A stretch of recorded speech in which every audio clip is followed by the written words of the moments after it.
Welcome to MB TV. నీళ్లు రాక స్నానాలు కూడా చేయడం లేదని గురుకుల విద్యార్థులలో ఆవేదన. వంట మనుషులు లేకుంటే తామే వంట చేసుకుంటున్నామని వెల్లడి. కుక్క చనిపోతే కూడా 2 రోజులు తీయలేదని, పాములు వస్తే తామే చంపేస్తున్నామంటూ గురుకుల విద్యార్థుల ఆవేదన. నాగర్ కర్నూలు జిల్లా కల్వకుర్తి గురుకుల బాలికల ఆశ్రమ పాఠశాలలో విద్యార్థుల దుస్థితి. ఇది కల్వకుర్తి ఆశ్రమ పాఠశాల గర్ల్స్ హాస్టల్. ఇక్కడ ఫుడ్ బాగాలేదు, మేడం వాళ్ళే వండి పెడుతుర్రు. నిన్న నైట్ అయితే మేమే వండుకున్నాం.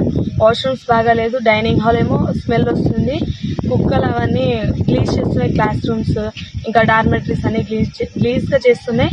మేము నిన్న బయటికి వెళ్ళి ప్రాబ్లమ్ చెప్పుకోవాలంటే కూడా మమ్మల్ని బయటికి వెళ్ళడానికి ఇస్తలేరు.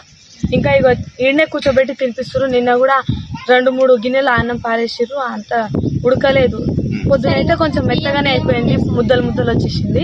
ఆయన మేము అన్నం తినేసినాం, కానీ మెమోలు ఉన్నట్టు ఏం పెడతలేదు. రోజు కిచడి, జీరా రైస్ ఇంకా సాంబార్, ఎప్పుడెప్పుడు కారం పెడతారు. ఉప్మా కూడా పెడుతుండే, ఇప్పుడు అది కూడా పెడతలేదు. అయితే డైనింగ్ హాల్ కూడా ఈ వీక్ లో అయితే నిన్న ఎగ్స్ ఇచ్చిర్రు. నిన్న ముందల డార్మెటరీలో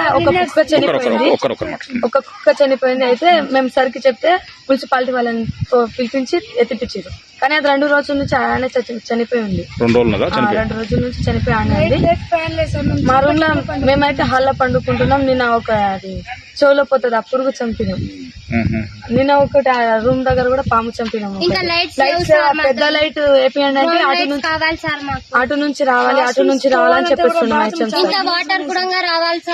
ఈ రోజు అయితే మేము చాలా మంది స్నానమే చేయలేదు. అందరు వాటర్ ప్రాబ్లం ఉంది.